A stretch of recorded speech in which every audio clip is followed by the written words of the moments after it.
Hello dear students of class 11th, welcome to all of you. आज के इस lecture में हम लोग मोशन इन प्लेन चैप्टर में आगे बढ़ेंगे और वेक्टर्स का डॉट मल्टीप्लिकेशन या स्केलर मल्टीप्लिकेशन क्या होता है सीखेंगे। देखिएगा, vector A and vector B का डॉट मल्टीप्लिकेशन देते हैं by vector A dot vector B and its meaning is that if we multiply two vectors vector a and vector b such that the result is a scalar quantity, then the multiplication is known as the scalar multiplication। दो vectors को आप multiply करिए तो उनका जो result आएगा वो अपने आप में ज़रूरी नहीं कि वो हमेशा वेक्टर ही हो, वो एक स्केलर क्वांटिटी भी हो सकता है। उस अवस्था में यदि उनका मल्टीप्लिकेशन स्केलर हुआ तो उसे बोलेंगे हम लोग स्केलर मल्टीप्लिकेशन और डॉट मल्टीप्लिकेशन। इसको लिखने का तरीका होता है vector A dot vector B and formula is mod of A mod of B cos theta, right. Mod of A mod of B cos theta, theta is the angle between the given vectors. Okay, note it down. Next देखिएगा, vector A dot vector B is given by ab cos theta where a is the mod of a, b is the mod of vector b. If vectors are perpendicular, then what would be the condition of the perpendicularity? Obviously cos 90 की value 0 होती है, so अगर vectors right angle पर हुए या perpendicular हुए उस case में cos 90 की वैल्यू क्या हो जाएगी 0 and hence vector A dot vector B equals 0 होना चाहिए। ये कंडीशन हम अप्लाई कर देंगे। आइए आगे देखेंगे, vector A dot vector B equals mod of A mod of B cos theta. आप सभी को पता है, so obviously cos theta equals vector A dot vector B upon mod of A mod of B. So vectors के बीच का angles पता लगाना हो, किन्हीं भी दो वेक्टर्स के बीच का एंगल आपको फाइंड आउट करना हो, क्या करेंगे, वेक्टर्स को डॉट मल्टीप्लाई कर देंगे upon mod of A mod of B कर देंगे। इसके बाद ये वैल्यू होगी कॉस थीटा की, so theta equals cos inverse vector A dot vector B upon mod of A mod of B. ये अप्लाई कर देंगे हम लोग। सो इसके थ्रू हम जो है उनके बीच का एंगल फाइंड आउट कर सकते हैं। देखिएगा, कुछ क्वेश्चन दिए गए हैं यहाँ पे। देखिए हमारा पहला क्वेश्चन क्या है, find the angle between the vectors vector A and vector B as given. Vector A equals 2i cap minus 4j cap plus 6k cap. So आते हैं सोल्यूशन पे। देखिएगा, angle between the two vectors, okay, formula क्या होता है, angle between vector A and vector B is given bye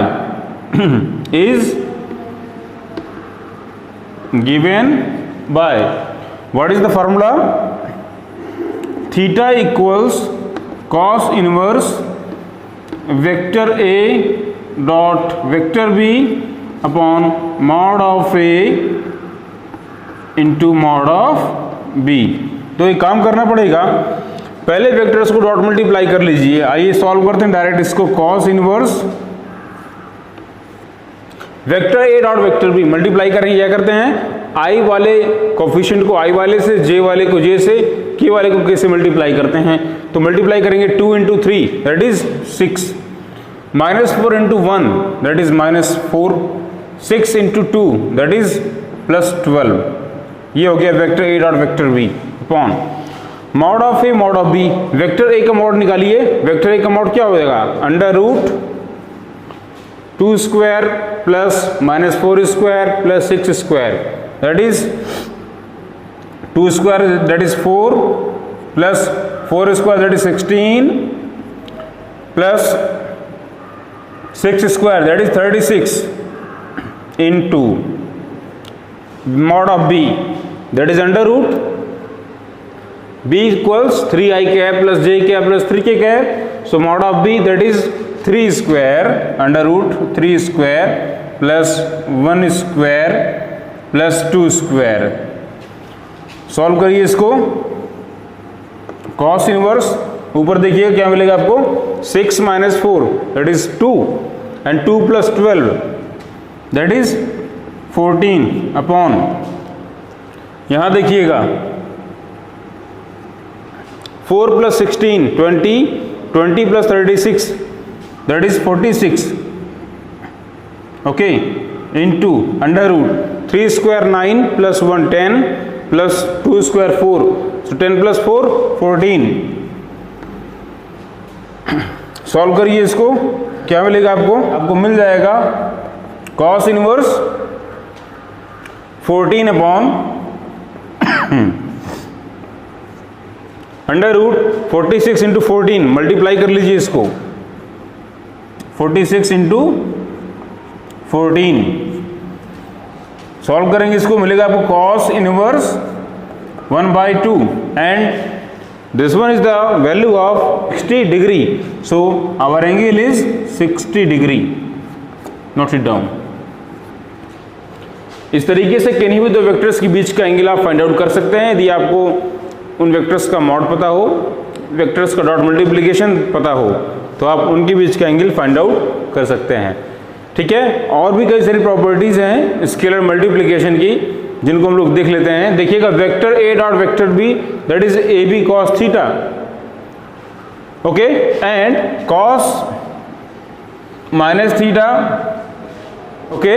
चलिए बात कर लेते हैं property of the dot multiplication. Dot multiplication की प्रॉपर्टीज क्या होती हैं? देखिएगा, obviously vector A dot vector B equals A B cos theta, ठीक है। यहां पर थीटा का कॉस लिया जा रहा है एंड कॉस थीटा की वैल्यू कॉस माइनस थीटा के इक्वल होती है। सो अगर हम एंगल का मेजरमेंट एंटी क्लॉकवाइज करें तो भी हमारा आंसर सेम आएगा। इट मीन्स वेक्टर्स को अगर डॉट मल्टीप्लाई कर रहे हैं तो उनका ऑर्डर चेंज करने से उनके वैल्यू में कोई चेंज आने वाला नहीं है। So vector A dot vector B equals vector B dot vector A, दोनों ही मल्टीप्लिकेशन सेम है, उनके ऑर्डर को चेंज करने से उनके डॉट मल्टीप्लिकेशन की वैल्यू में कोई चेंज आने वाला नहीं है। ये बात रही इसकी। वेक्टर ए वेक्टर बी के परपेंडिकुलर होगा if vector A dot vector B equals 0, ठीक है, नोट करेंगे इस चीज को।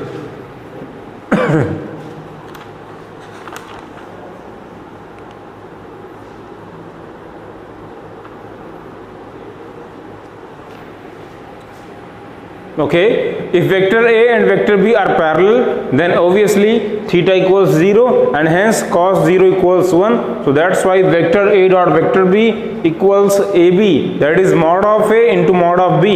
अगर दो वेक्टर्स पैरेलल हुए, उनके बीच का एंगल 0 हुआ, तो उनका डॉट मल्टीप्लिकेशन उनके मैग्नीट्यूड के ही मल्टीप्लिकेशन के इक्वल हो जाएगा। इसके अदर और भी प्रॉपर्टीज हैं जो वेक्टर मल्टीप्लिकेशन फॉलो करता है, जैसे कि वेक्टर्स को हम लोग डिस्ट्रीब्यूट करा सकते हैं अगर उन्हें डॉट मल्टीप्लाई कर रहे हैं, ठीक है। देखिए, डॉट मल्टीप्लिकेशन का सबसे प्रोमिनेंट एंड फेमस एग्जांपल है हमारा work. Work is the dot multiplication of force and displacement. Force भी अपने आप में एक वेक्टर है, डिस्प्लेसमेंट भी अपने आप में एक वेक्टर है, बट उनका जो मल्टीप्लिकेशन हुआ है that is a scalar. Work is a scalar quantity, so work is the dot multiplication of force and displacement in mathematical way we can say, ठीक है, ओके। इस तरीके से जो है कई सारी फिजिकल क्वांटिटीज हैं जो अपने आप में डॉट मल्टीप्लिकेशन से ऑब्टेन की गई हैं। आज के लिए इतना ही, धन्यवाद।